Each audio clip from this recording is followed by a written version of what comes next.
ما يلي: التصريحات الجماعية لليد العاملة بشكل عام والنسائية بشكل خاص، تخلي الدولة عن مسؤوليتها في توفير الخدمات الاجتماعية المجانية مما يزيد من ساعات عمل النساء ومن الأعباء الملقاة عليهن، ويوسع الفقر وسطهم، ويكرس التمييز في الأجور ضدهن، ويضعف مشاركتهن في القرار السياسي والاقتصادي، ويعمق العنف والتحرش الجنسي اتجاههن بمختلف أشكاله.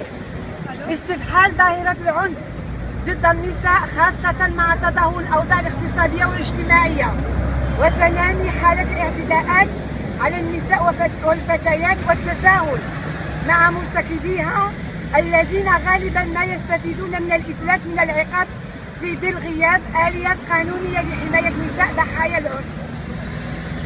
الظروف المأساوية للعاملات الزراعيات بسبب الحيف والتمييز الذي يطالهن، وخلق القوانين على علتها وعدم تطبيقها من طرف المشاركين والدولة على السواء. تردي الأوضاع النساء في العالم القروي في غياب الحدود الدنيا للحقوق الاقتصادية والاجتماعية والثقافية من تجهيزات والبنية التحتية. تواتر حالات العنف والتعذيب التي تتعرض لها النساء عاملات المنازل اللواتي يعيشن في وضعية العبودية في دول الخليج، وخاصة في استمرار حالات الولادات في الشارع العام وفي ردهات المستشفيات بسبب غياب أو إغلاق المؤسسات الصحية وضعف التجهيزات في ظل سياسة الإجهاز على جودة ومجانية الحقوق الصحية. إن الجمعية المغربية لحقوق الإنسان انطلاقا من رصدها وتتبعها لمجمل الأوضاع ذات الصلة بالعنف والميت والعنف والحيف التي تعاني منها النساء في المغرب، فإنها تطالب الدولة المغربية بالرفع الكلي لجميع صياغ التحفظ على اتفاقية القضاء على جميع أشكال التمييز ضد النساء كمدخل لملائمة جميع التشريعات الوطنية.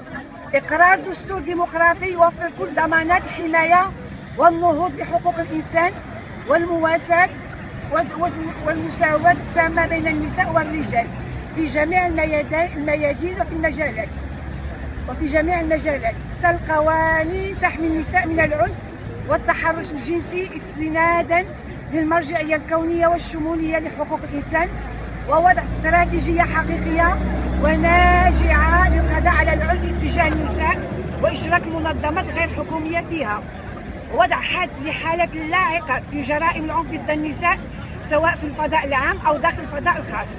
إقرار الحقوق الشغلية للنساء بدءا بتحمل السلطات مسؤوليتها في فرض احترام المقتضيات القانونية في هذا المجال واحترام الحقوق النقابية للنساء.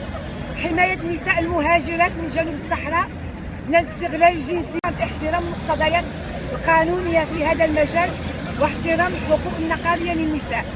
حماية النساء المهاجرات من جنوب الصحراء من الاستغلال الجنسي الذي تتعرضن له من كل أشكال العنف والعنصرية التي يلقاها كافة مهاجرين رجالا ونساء.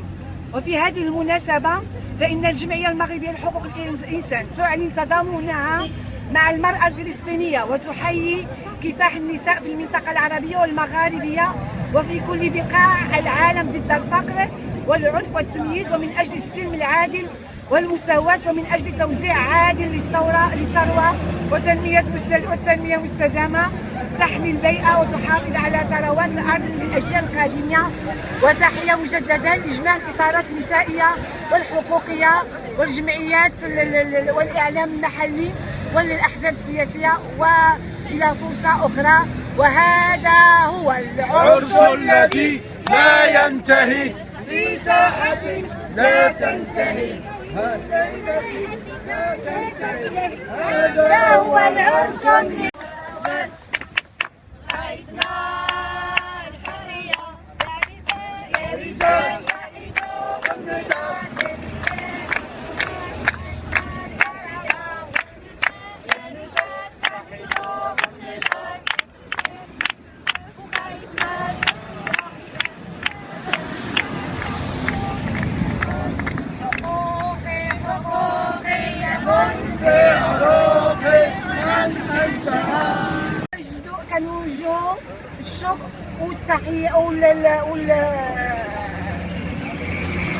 تقدير إجماع الانتخابات الحاضرة معنا.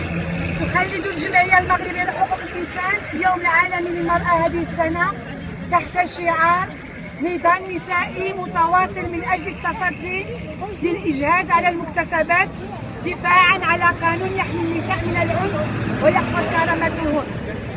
تحل ذكرى 8 مارس هذا العام في ظل أوضاع حبلى بالمخاطر التي تهدد حقوق الإنسان وحقوق الشعوب نتيجة العولمة الليبرالية المتوحشة والهيمنة الإمبريالية الأمريكية وملحقاتها في مختلف مناطق العالم بكل ما لذلك من آثار كارثية ومدمرة للمكتسبات التي حققتها الإنسانية عبر مراحل طويلة من الكفاحات والتضحية. والمغرب جراء إذعانه لتوجيهات المؤسسات المالية الدولية بكل تبعاتها ما يكلفه ذلك من تبني سياسات إجهاز على حقوق النساء وحقوق عموم المواطنين والمواطنات في كل المجالات والميادين. إذ تسجل الجمعية المغربية لحقوق الإنسان ما يلي: التصريحات الجماعية باليد العاملة بشكل عام والنسائية بشكل خاص، تخلي الدولة عن مسؤوليتها في توفير الخدمات الاجتماعية المجانية مما يزيد من ساعات عمل النساء ومن الأعباء الملقاة عليهن ويوسع الفقر وسطهم